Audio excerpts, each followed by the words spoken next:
بسم اللہ الرحمن الرحیم۔ محترم سامعین، السلام علیکم ورحمۃ اللہ وبرکاتہ۔ امید ہے آپ سب خیریت سے ہوں گے۔ اللہ تعالیٰ مجھے اور آپ کو بہت سی برکتیں عطا فرمائے، اور اللہ تعالیٰ میری اور آپ کی تمام مشکلات کو، پریشانیوں کو، تکلیفوں کو، دکھوں کو، غموں کو اللہ اپنے کرم کے ساتھ دور فرما دے۔ آج کی ویڈیو کا عنوان اس حوالے سے ہے کہ خواب کے اندر چھپکلی دیکھنا، چھپکلی کا کاٹنا، چھپکلی کو پکڑنا، چھپکلی سے ڈرنا، بہت ساری چھپکلیاں دیکھنا، اس کی کیا تعبیرات ہیں، اور کیا خواب میں چھپکلی دیکھنا یہ دشمن کے نقصان پہنچانے کی طرف اشارہ ہے؟ اس سے متعلق بہت سی تعبیریں اگر آپ جاننا چاہتے ہیں تو ہماری ویڈیو کو اینڈ تک ضرور دیکھیے گا، اور اگر ہمارے چینل کو ابھی تک سبسکرائب نہیں کیا تو آپ سے گزارش ہے کہ ہمارے چینل کو ضرور سبسکرائب کریں اور بیل آئیکن کے بٹن کو دبا کے آل پہ کر دیں، تاکہ ہر نئی آنے والی ویڈیو کا نوٹیفیکیشن آپ تک بر وقت پہنچ سکے۔ سب سے پہلی بات یہ ہے کہ یہ خواب دیکھنا اچھا نہیں ہے، اس لیے یہ خواب دیکھنے والے کو اللہ کی بارگاہ کی طرف رجوع کرتے رہنا چاہیے اور اللہ کے حضور دعائیں کرتے رہنا چاہیے۔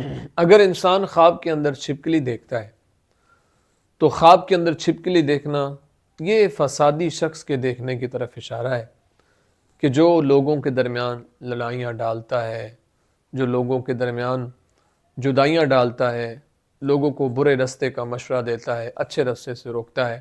اس لیے خواب دیکھنے والے کو اللہ کے حضور استغفار پڑھنا چاہیے اور اللہ کے حضور دعائیں کرتے رہنا چاہیے اور صدقہ دینا چاہیے۔ اگر انسان خواب کے اندر یہ دیکھتا ہے کہ چھپکلی نے اس کو کاٹا ہے تو خواب کے اندر چھپکلی کا کاٹنا یہ دشمن کے نقصان پہنچانے کی طرف اشارہ ہے، اس لیے اللہ کے حضور خواب دیکھنے والے کو دعائیں کرتے رہنا چاہیے۔ خواب کے اندر چھپکلی سے ڈرنا یہ دشمن سے ڈرنے کی طرف اشارہ ہے کہ خواب دیکھنے والا کسی شرارتی اور دشمن سے یہ انسان ڈرے گا، اس لیے اللہ کے حضور اس کو توبہ استغفار پڑھتے رہنا چاہیے۔ اگر انسان خواب کے اندر بہت ساری چھپکلیاں دیکھتا ہے تو یہ اس بات کی طرف اشارہ ہے کہ خواب دیکھنے والا دشمن کے شر سے محفوظ رہے گا۔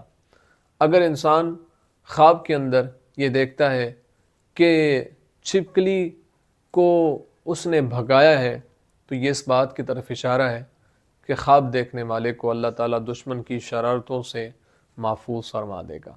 اس لیے اللہ کے حضور اس کو دعائیں پڑھتے رہنا چاہیے اور اللہ کے حضور استغفار کا سلسلہ جاری و ساری رکھنا چاہیے، اور اللہ تعالیٰ کے حضور اس بات کی دعا کرتے رہنا چاہیے کہ اللہ تعالیٰ اس کو دشمنوں کے شر سے محفوظ فرمائے۔ امید ہے آپ کو ویڈیو پسند آئی ہوگی۔ اگر پسند آئی ہے تو لائک، کومنٹ، شیئر ضرور کریں۔ زندگی رہی تو انشاءاللہ نیکسٹ ویڈیو میں آپ سے پھر ملاقات ہوگی۔ السلام علیکم ورحمۃ اللہ وبرکاتہ۔